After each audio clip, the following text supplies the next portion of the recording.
Il y a plein de blocages. Les disciples sont bloqués aussi, pas pour les mêmes raisons. Bon. Les pharisiens et les scribes, ils sont bloqués à cause de leur savoir. Ils en savent trop. Ils sont trop dans les certitudes. Il n'y a plus de failles. Il n'y a plus de découverte. Tout est massif, quoi. Il y a plus, ça rentre plus, quoi. Bon. Les grands prêtres, ils sont dans une autre situation. Eux, ils sont dans la place financière, une des places financières les plus importantes du Moyen-Orient. S'ils se mettent à écouter Jésus, alors ils ont plus qu'à changer de métier. Parce que bon, donc chacun a son truc. Comme vous dites, quelqu'un a dit ça. Chacun a son truc pour ne pas écouter.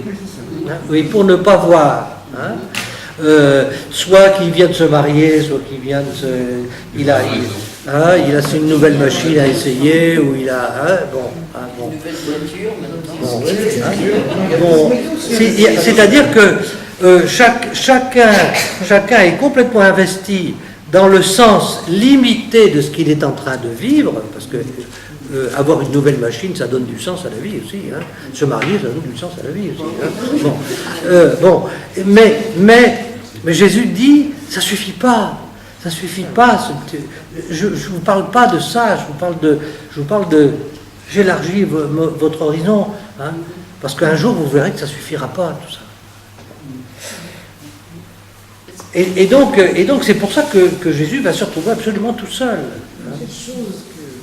Alors on pense qu'il est question d'une foi énorme à cause de la montagne là.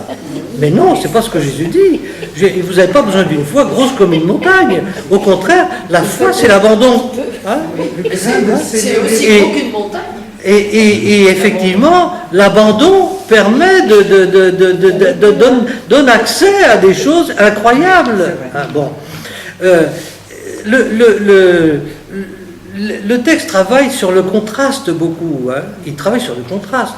On commence par ces enfants qui sont en train de crier Hosanna au fils de David avant d'entrer au temple, et qui sont des gens qui disent la vérité sur Jésus. Et puis on rentre dans le temple et on voit ces gens qui sont complètement fermés pour différentes raisons. Il y a le contraste entre ces enfants et il faut rappeler ce que vous avez très bien dit, c'est-à-dire que l'évocation de ces enfants qui disent la vérité dans le temple de Jérusalem, il faut mettre ça en lien avec ce que nous avons entendu, effectivement, dans le chapitre précédent, et encore dans le chapitre précédent, et encore auparavant. C'est le thème de l'enfance, le thème de l'enfance, c'est-à-dire de la confiance. Jésus n'est pas idiot, il sait bien que les enfants, ils construisent des stratégies pour trouver leur place parmi les adultes, et qu'ils deviennent rusés, etc. Mais il y a un truc qu'ils ont, c'est la confiance. Parce qu'ils savent qu'ils sont dépendants. Et que par conséquent, s'ils ont en face des gens à qui ils font crédit, ils font complètement crédit. Et donc Jésus dit, cette montagne, la montagne du temple qui est à côté, dans laquelle les gens, les rabbins tout autour, dans les portiques, sont en train d'enseigner la Torah. Les prêtres au milieu qui sont en train de sacrifier des centaines d'animaux tous les jours pendant le... Bon. Tout ça, vous pouvez le laisser tomber. Ce qui compte aujourd'hui, c'est la foi. Est-ce que vous voyez le contraste? Jésus sort, il chasse les vendeurs du temple. Ce n'est pas les petits vendeurs qui l'intéressent. C'est la dénonciation de ce scandale économique qu'est le temple de Jérusalem à l'époque, où le culte est devenu le business, quoi. C'est le culte du business. Société de consommation. Vous savez, le Talmud est beaucoup plus sévère que l'Évangile par rapport à toutes les familles du grand prêtre, des grands prêtres. Tellement ces familles, qui étaient complètement en collaboration avec les Romains, hein, étaient scandaleuses auprès de tous. Hein. Donc c'est ça dont Jésus parle. Hein. Et il dit tout ça, vous pouvez laisser tomber. Maintenant, vous avez un accès direct à Dieu par la foi et par l'abandon. Ce que le Père cherche, c'est des adorateurs en esprit et en vérité. Ce n'est plus à Jérusalem, sur le temple de Jérusalem, ou à Samarie, ou sur le Garizim qu'on doit adorer, dit-il à Samaritaine, c'est en esprit et en vérité. Donc effectivement, c'est violent. C'est violent. Tous les figuiers qui sont dans le temple de Jérusalem, c'est-à-dire tous les enseignements, sont des enseignements qui sont stériles, qui deviennent stériles, du seul fait que Dieu déclare que ce qui l'intéresse, c'est la foi. Donc on change vraiment de régime.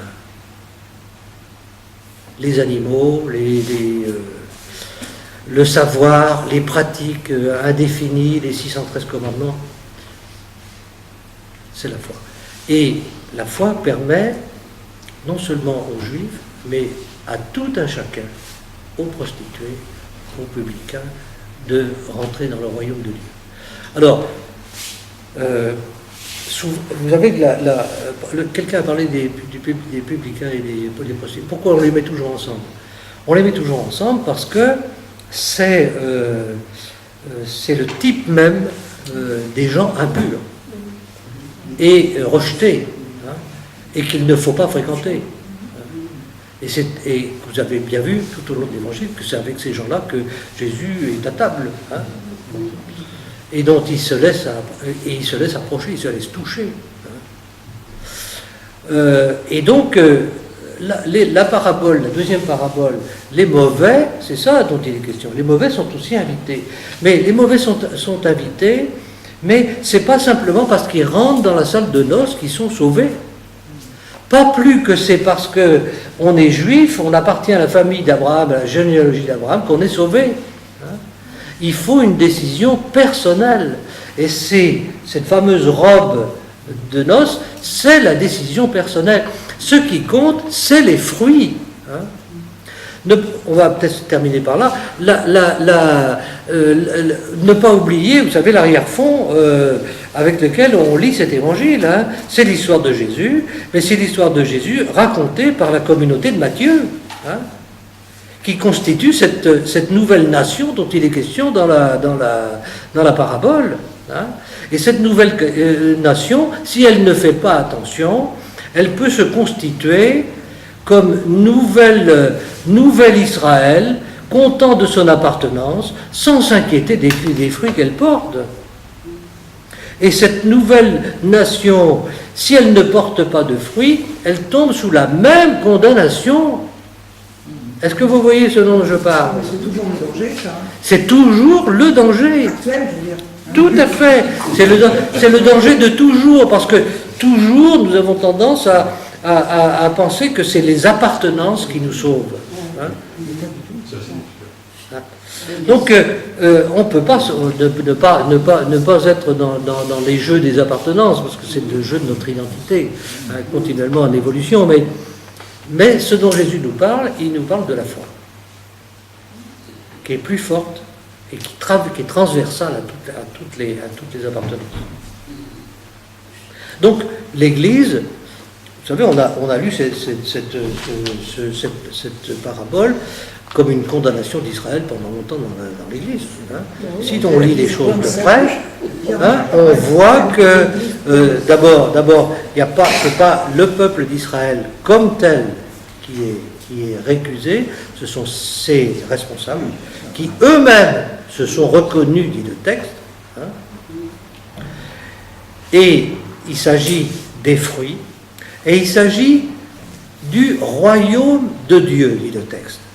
C'est-à-dire que, à l'intérieur même du peuple d'Israël, peuple élu, il y avait des gens qui étaient déjà dans le royaume de Dieu. pas automatiquement en raison de leur appartenance. De même que dans la communauté de Matthieu, il y a des gens qui vont être dans le royaume de Dieu, qui vont reconnaître le royaume comme proche, et qui vont faire la volonté de Dieu. Hein, et donc ceux-là, effectivement, ils sont bien visés par la parabole, mais ce n'est pas leur appartenance à l'Église comme telle, ce ne sont pas ceux qui disent Seigneur, Seigneur, mais ceux qui font la volonté du Père qui est dans les cieux. Je pense que le milieu qui a accueilli Jésus, c'était ce milieu-là. Hein. On le sait maintenant par Qumran, en particulier par Qumran, que la société juive de l'époque était extrêmement diverse et variée, hein, que les attentes étaient nombreuses, qu'il y avait un éventail d'attentes, même messianiques, considérables, hein, mais que les faits le prouvent, c'est qu'il y avait, comme vous dites, le petit reste, hein, qui avait compris ce que Dieu attendait. Et qui sont passés, ces gens sont passés d'un testament à l'autre. Dès qu'on constitue un groupe et une institution, on est menacé. On est menacé.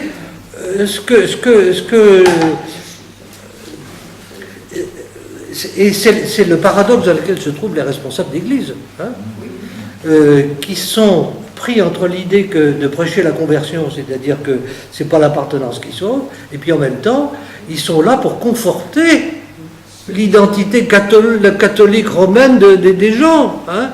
Non, l'Évangile, heureusement, ne nous prend pas pour des bébés. Il fait appel à notre responsabilité en permanence et à notre capacité de prendre une décision. C'est ça la dignité humaine, c'est de prendre des décisions quand même.